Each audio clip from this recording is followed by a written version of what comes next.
By the late 1970s, the standoff between India and Pakistan had hardened into a daily reality of military posturing.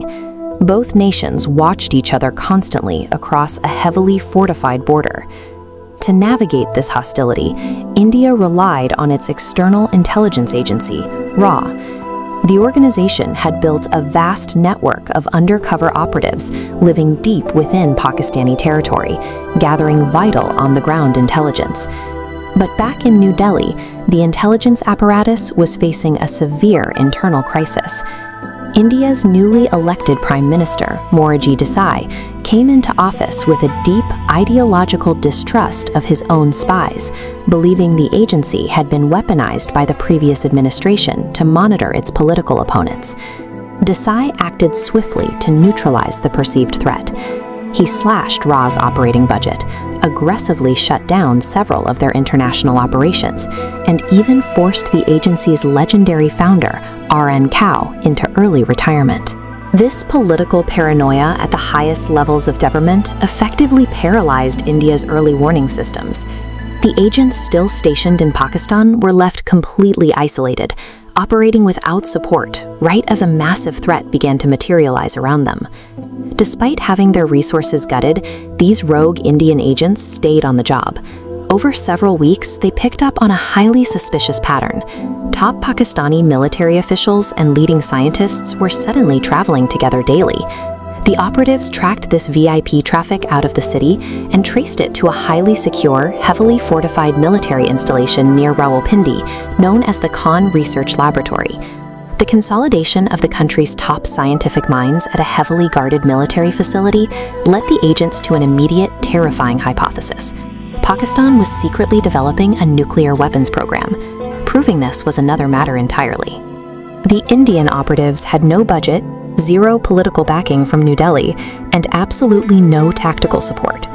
Breaking into a heavily guarded military lab through traditional infiltration was a physical impossibility. If these abandoned spies wanted to prove an existential threat to their country, they had to bypass the military perimeter entirely and invent a completely new, zero-cost method of gathering intelligence. The agents decided to ignore the heavily guarded laboratory. Instead, they mapped out the daily routines of the scientists, looking for vulnerabilities when the men left the secure confines of the base.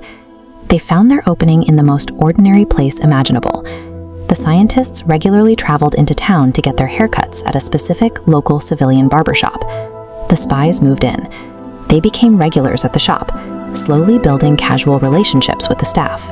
On the days the scientists came in for a trim, the operatives waited patiently, then secretly swept up the discarded hair clippings from the floor. These loose strands of hair were carefully concealed and smuggled back across the heavily monitored border into India, where they were handed over to laboratory technicians for analysis. This diagram shows the cross-section of a human hair follicle, which easily absorbs environmental markers. When Indian scientists tested these specific samples, they found extreme levels of neutrino radiation embedded in the structure. These specific radioactive isotopes do not exist in nature. They act as a definitive chemical signature, proving beyond a doubt that the men growing this hair were spending their days working directly with active nuclear material. By simply collecting trash from a civilian barbershop, the agents bypassed military security entirely and delivered undeniable physical proof of Pakistan's covert nuclear bomb program.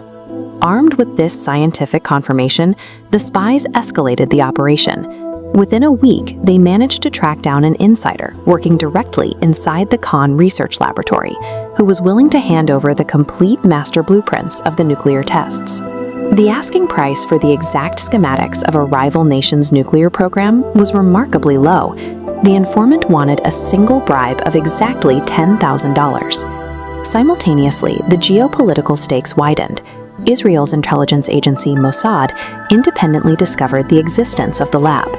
Viewing an Islamic nuclear bomb as a direct threat to their survival, Israel drew up plans for a preemptive airstrike and urgently asked New Delhi for permission to refuel their fighter jets at Indian air bases. The agents urgently wired their funding request to New Delhi, waiting for the money to secure the blueprints. Instead, Prime Minister Desai categorically vetoed the $10,000 transfer. He also outright denied Israel's request to use the airbases. Desai's refusal stemmed from a strict ideological stance. He maintained that what happened inside the Khan Research Laboratory was Pakistan's internal matter, and he possessed a paralyzing fear that any intervention would instantly incite a regional war. India's intelligence apparatus had executed a flawless, highly creative operation against incredible odds. They had the evidence, they had the insider, an international ally ready to neutralize the threat, yet they were completely disarmed by their own commander-in-chief. The situation soon devolved from bureaucratic inaction to a fatal political blunder. During a casual diplomatic phone conversation, Prime Minister Desai lost his temper and angrily blurted out that India knew exactly what was happening inside the Khan Research Laboratory. The man on the other end of the line was Pakistan's president, General Zia-ul-Haq. Zia-ul-Haq immediately realized he had a massive security breach on his hands. Pakistan's military launched a ruthless, sweeping counterintelligence operation to root out the informants and hunt down the spies. The cost of the leak was absolute. Many of India's top embedded RAW agents were captured and executed. While the exposure forced Pakistan to restructure their operations and delay their testing timeline, they eventually succeeded in building their nuclear bomb. Years later, Morarji Desai's strict adherence to non-interference was recognized by the very nation he refused to spy on. For maintaining peaceful relations during his tenure, Desai was awarded the Nishan-e-Pakistan, the country's highest civilian honor. The $10,000 veto remains a stark lesson in leadership. One man's rigid pursuit of peace at any cost provided a rival nation the time it needed to become a nuclear power, and ultimately sacrificed the lives of the very spies trying to protect their country.